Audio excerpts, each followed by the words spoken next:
Hi everybody, we're back in Excel and back to if functions.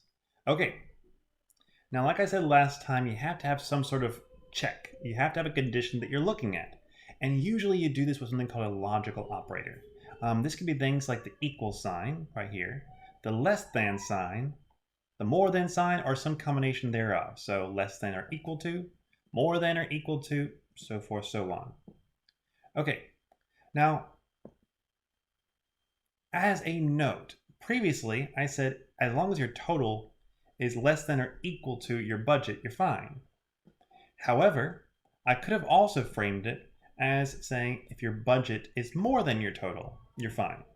There's lots of different ways you can frame this based on how you order everything. Total is less than or equal to the budget is more than the total. It's the same check. So don't be surprised if you write down things differently than I do. If you have a way that makes most sense to you, use it. It's completely fine. Okay, we got this. Let's keep on moving forward. So here we go. You are a manager for your high school rugby team. Why rugby? Because I think rugby is cool. And you need to determine how many games you won, lost, or tied last year. Okay, so let's write an if function that prints out 1 if your team's score is higher and lost if your team's score is less. Okay. Not too hard. So we type it in here. We type equals. We type if. That's how we start them all. And then parentheses. Okay. Now I'm inside of it. So I want to check to see if we had more points. So if our score is more than their score. Okay. This is going good so far. Win. Oh, sorry, one's what it wants. 1. And what if it's less? What if we didn't win?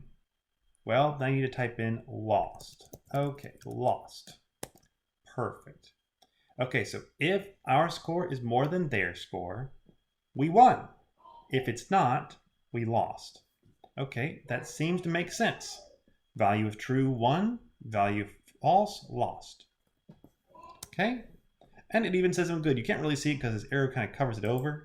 But I can drag this down if I want to, and everything just looks, wait a second. Something seems a bit screwy right here. Because look at this. Our score was 61 and their score was 61. Our score was 58 and their score was 58. And we didn't lose those games, we tied them. So, this brings us to a very important part that if functions only give you 2 options by themselves. Now we've got to go into the realm of nested if functions. I know that just frightened all of you. It frightens me a little bit. It's okay. We're going to get through this together. Okay, so what is a nested if function? Well, a nested if function is when instead of just printing out some text or giving a number, we have another if function. So it would look like this. So right here, if we were really trying to do it correctly, we would have had a start. We would check to see is our score more than theirs. Well, if it is, if it's actually more, not equal to, but more, what will you win?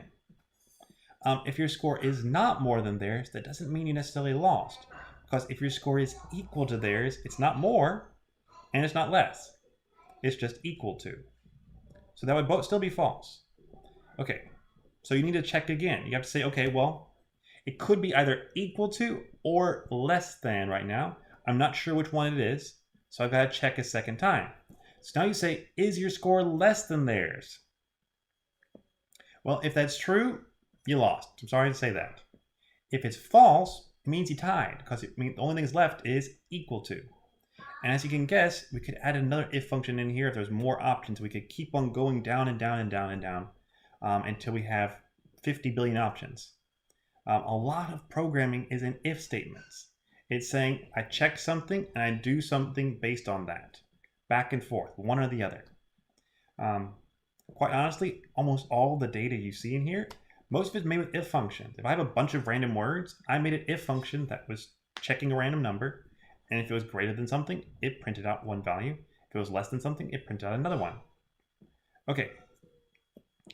So we're going to just barely look at this right now. We're going to stop so that I don't go too long in this video. But why we could have written that if we wanted to make it really work is like this below right here. And I'm going to go ahead and just type it, copy this. Okay. And go back up here to plug it in. Now, notice it gets angry at me instantly because our score, their score, it has no idea what that means. You have to change those with cell references. So I'm going to do that right now. So if our score, right there, okay, is more than their score, this is actually a good thing to do if you have trouble with if functions. Type it out just like you would say it, and then replace it with the cell references later. Okay, when, and then if we don't have more than their score, well, we could have either lost or tied, so we need another if statement to check that. So if our score, change that to a cell reference, okay. Wrong one, there we go. Is less than their score. Once again, I'm going to get rid of that one. Okay. Okay, and if our score is less than their score, we lost. Or we tied. I should have actually typed this as lost instead of lose. Okay, so I drag it down all the way. And we are good. Oh, and as a note, I was supposed to type one, not win. That is always an issue. Sorry, my code is a little bit specific here. Okay, and it's still going to say wait a second here because I didn't program it to say good if you said tie, just to learn it. Okay, but look at that. See, this one does tie now for these two right here where we actually tied. Everything else worked. So perfect. Okay, with that, I'm going to end it here. And next time we're going to jump more into nested if statements and some other magic of if functions. See y'all later. Bye-bye.